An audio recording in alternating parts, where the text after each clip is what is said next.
Hey everybody, welcome back to La-Mulana, and got a bit of a ways to go. I'd like to do more stuff in the underworld, but we need to unlock basically everything else, and I've been super irresponsible with actually progressing the story. Yeah, you've been kind of bum rushing powerful items because, I don't know, you're like painfully lazy. I mean, why do things the intended way when we could just go over here and talk to our good buddies, which we should have done 8 episodes ago? Oh, I just want an easy and carefree life. I'm now wearing a dirndl.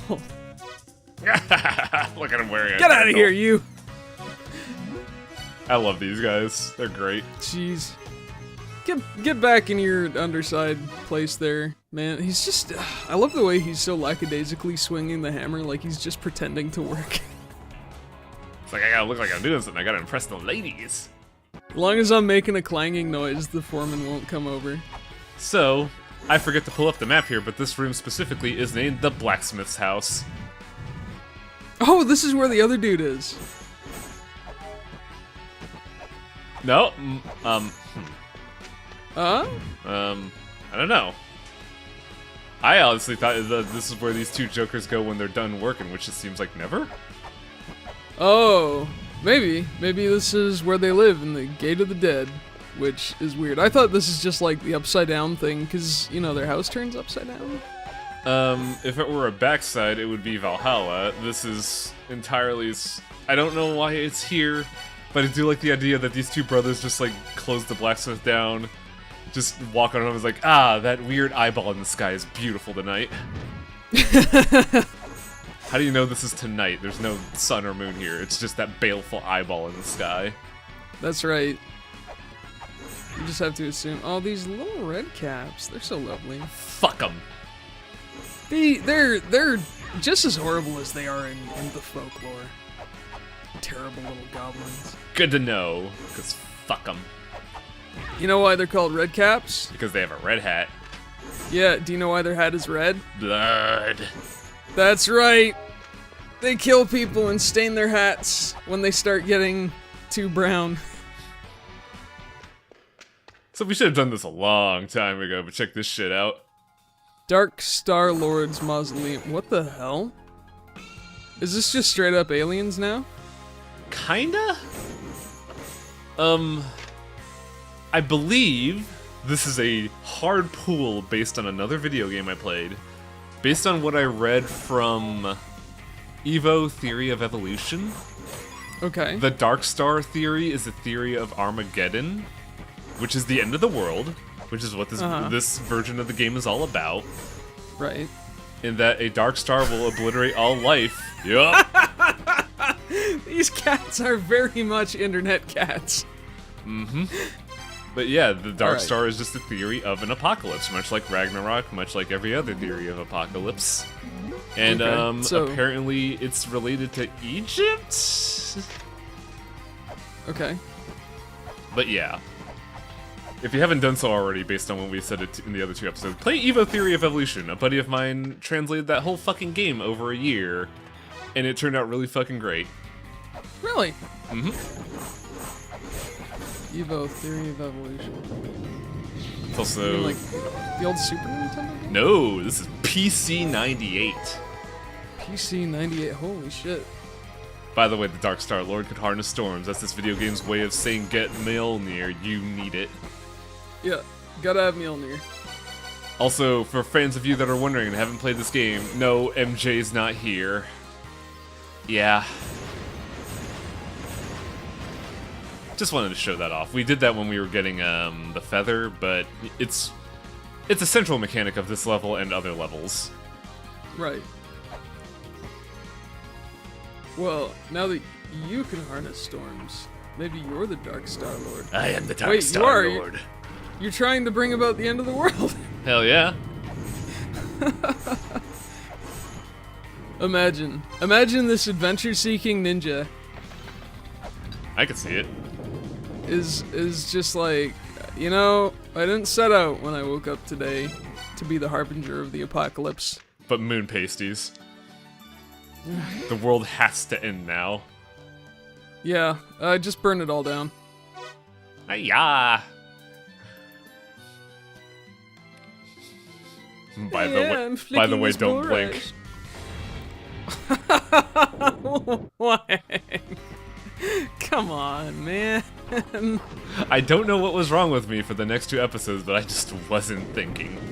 Jeez, you're crazy inattentive today. I believe there's going to be another one somewhere in the episode, so just you wait. Oh, yeah.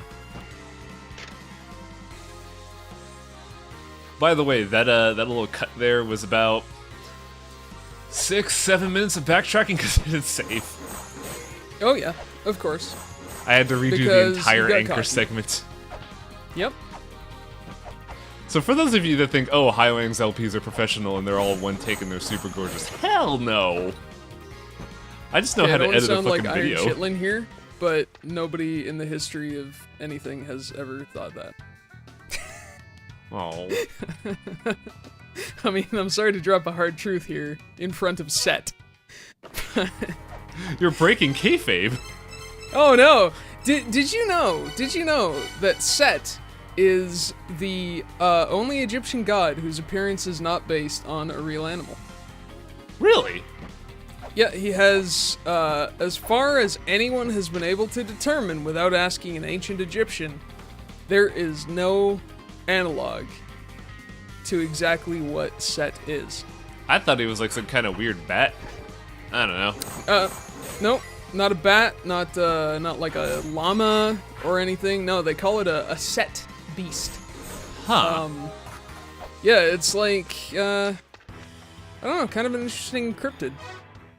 Can't believe Egyptians had cryptid. Right? They Much just made shit up. Well, yeah, it's not just the Greeks who made up animals because they were stupid. The Greeks have cryptids, Egyptians have pyramids, Fresno, California has a cryptid. What's Fresno's cryptid? I fucking love cryptids. The Fresno Nightcrawler. What? It's weird. And I only bring this up because somebody said I'm the Fresno Nightcrawler, and I'm like, dude, what? Maybe. For those of you that are wondering, please ignore that. That is entirely not the truth. I say as I menace Fresno. What? Yeah, that's right. I'm just saying, we've never recorded an LP video at night, Yeah. and I think it might be because I think it might be because you're out crawling. Oh, what are you talking about? I have evidence to prove otherwise. Hours really? and hours of streaming evidence. Ah, yes. I think the Fresno Nightcrawler could probably figure something out. Yeah. I'm just saying, I'm not willing to rule out the theory. So I just wanted to show off the fact that this is where you're supposed to first see the feather and be like, ah, hark my love, come to me please. But no, we already got it. Yeah. No. So it was just an empty room. Completely uninteresting in every way.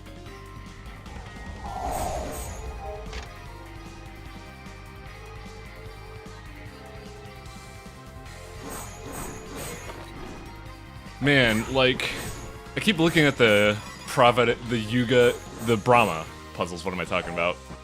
Yeah. There's so many clues to them now that I think about it. You have the 4 wheels that introduce the color. You have the 4 texts that introduce the type of age. You have the 4 tablets that introduce the iconography. Then you have the statues of the deities. By the way, I believe it was last episode when I said I didn't recognize one statue as being a prime deity. This is it! Oh. Oh. This guy right here, this is a deity of creation, and I didn't realize that, mainly because it reminded me of that statue from Sagat's stage in Street Fighter 2.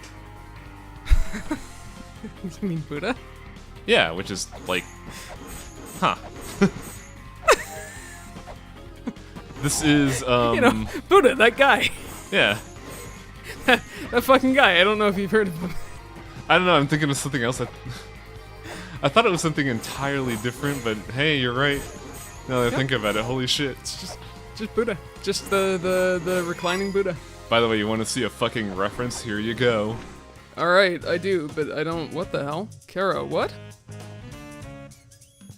So, you remember Cave Story, yeah? Sure. Do you remember Pixel's other game that he made a couple years after Cave Story called Caro Blaster? Oh, okay. Yeah. Wow. He looks way cooler in this game. Way cooler.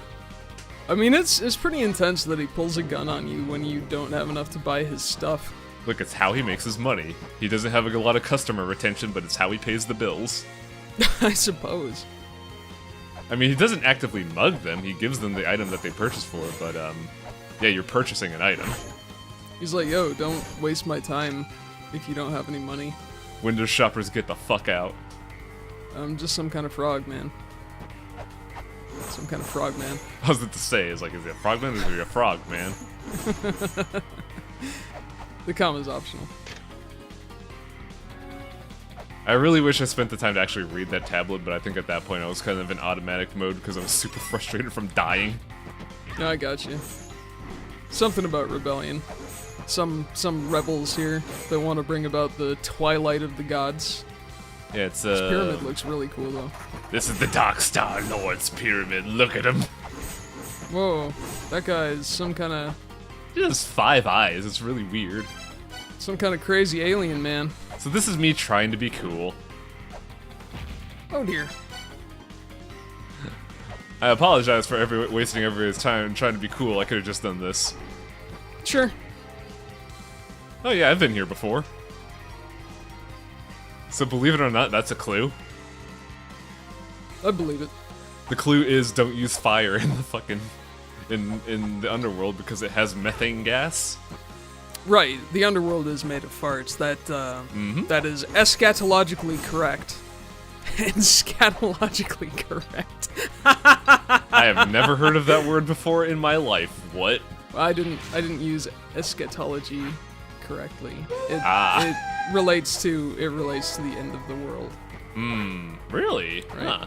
Yeah, or I guess what happens when you die. The Book of Revelations is eschatological, and then scatological has to do with poops. So it was a good pun. Good pun. Really, really highbrow stuff. I love this LP where we could get intellectual knowledge of history and mythology and also fart jokes in the exact same fucking line. Good on you. 10 out of 10. Best LP ever. We already did this. It's funny because I still love this game a lot, despite some of the hang-ups I have on it. It's still a really good game. But this is like a poor episode to show how much I love this game because I've died twice in this recording and I hate myself. Sure. It sure feels like, I don't know. I have Ignore the that same flare. feeling. I thought I had shurikens all over the equipped. place. I'm such a fucking mess this episode. Get your head in the game, man. It's only gonna get worse. Because I think, Easy Pete's. I want to say about 3/4 through the video, we're gonna have some hubris that's gonna bite me in the ass from episode 7.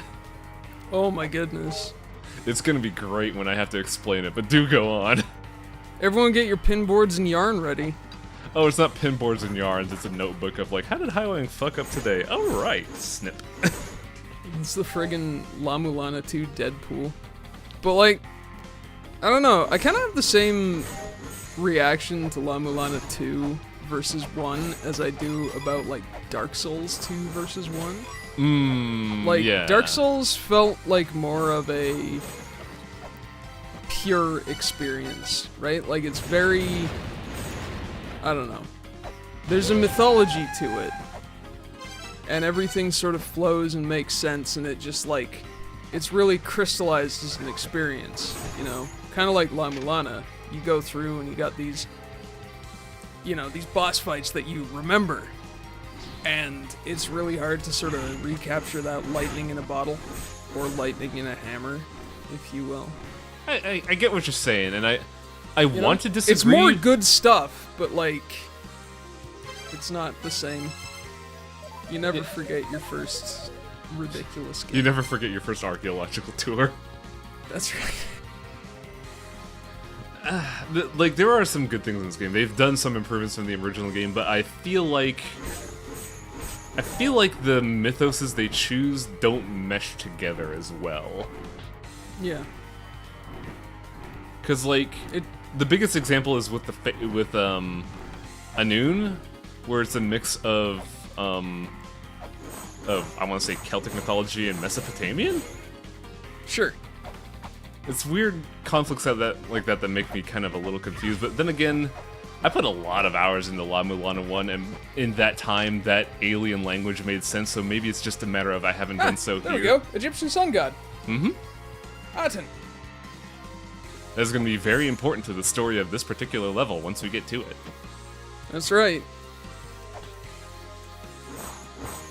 But I believe this is the point where I'm just like, I believe I have covered every single room of the Dark Star Lord's corridor. So now we need to start the process of actually unlocking the boss. This is Ra-Atun's room. Where the fuck are you, Ra? Ra. So I also stopped by here. This is a room we were at before. But I figure I might as well grab this puzzle while we're here. The contents of this chest will open for those that reveal it. Now I know the answer, but I kind of wanted to fuck around here a little bit. I have multiple items that I already have. Pepper?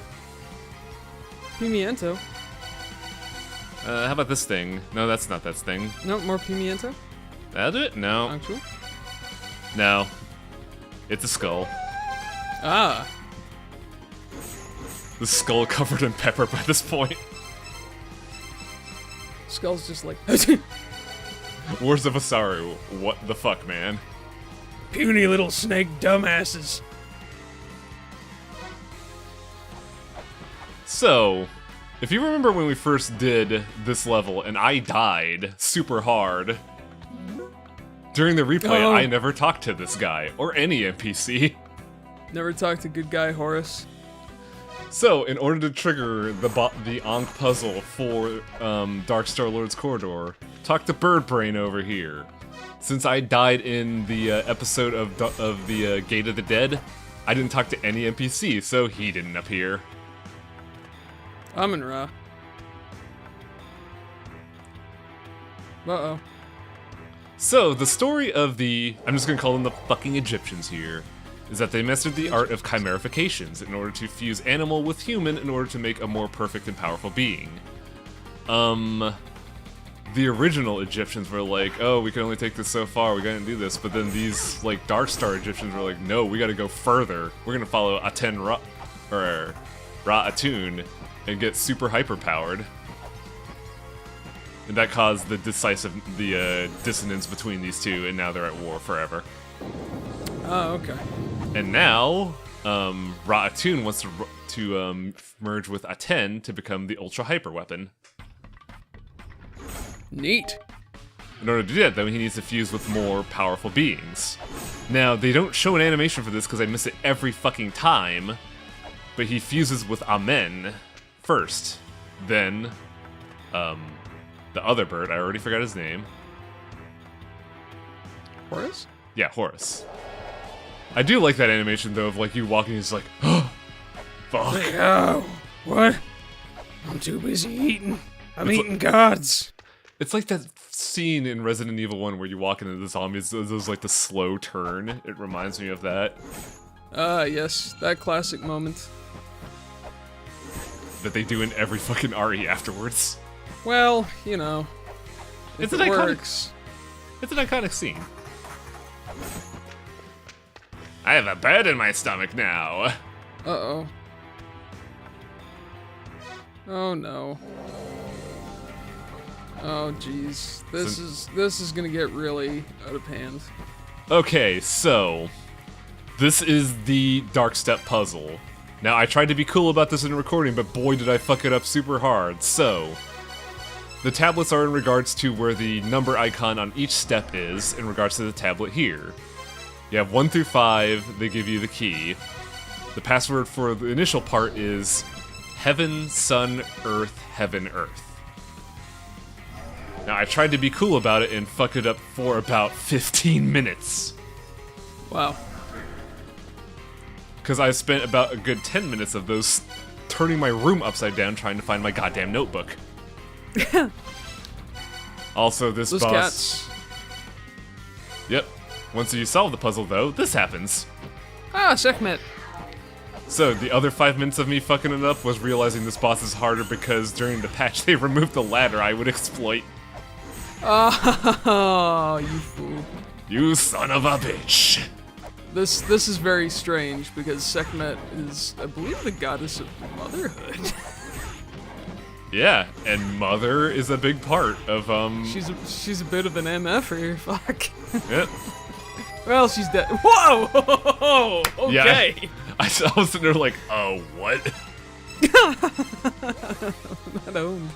So remember last episode when you were talking about it was either the god or the room where Anubis weighs your heart upon a feather, and if it's not, you're fed to this. The duat. Yeah, the duat. So there's a alternate to this. In Gate of the Dead, there's a room that shows you the 5th Dark Star Lord step. But it's also a room where you can view it upside down. So the password could be either Heaven, Sun, Earth, Heaven, Earth, or it could be, the last digit could be Fire. You're supposed to figure this out because when you do the first password, Mimir's head is still here, which means there's another password. Right. And I am about to do the following thing perfectly and entirely on purpose. Alright, sounds good. Oh. Yep. Oh, no! I love that death.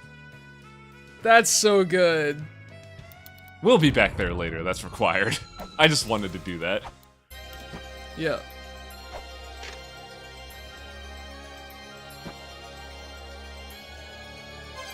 I apologize for everyone for the meme I am about to make. So, the name of that beast that killed you like an idiot was Amit. Yep. Also, through all this stuff, guess what? I am the sun!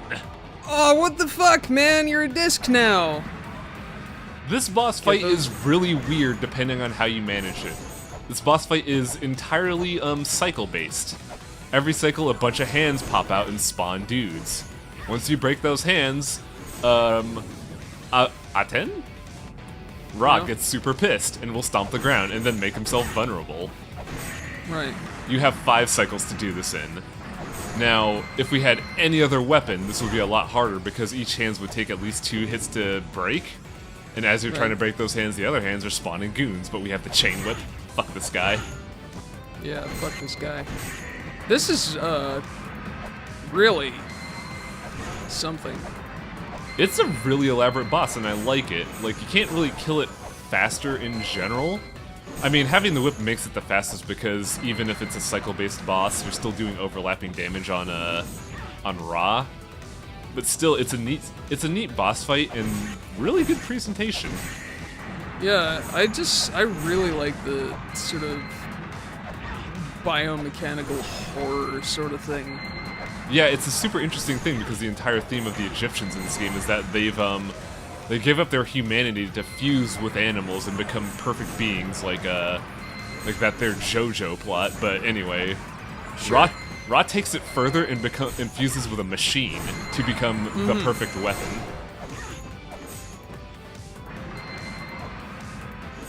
And I say perfect weapon because that stomp there is not damage. That's an instant kill. Sure. You learn that super quick. I mean, there's not a much more perfect weapon than a buff dude hanging out of the sun disk. Yeah. I'm sorry, just like imagining that one scene from The Fifth Element where the scientist looks on at the hole that the perfect being left behind is just like, perfect. That movie was great. That's right. Look at this guy. Look at this guy trying to show you his multi-pass. And with that, he's fucking dead. Yeah, look at that. And I think he has the longest death animation ever because his sprite takes forever to fade out. There is an awful lot of him to dissolve, so that's probably okay. I mean, we're gonna dissolve an entire atomic super weapon. And since we're wearing a new skin, we actually get a unique win pose.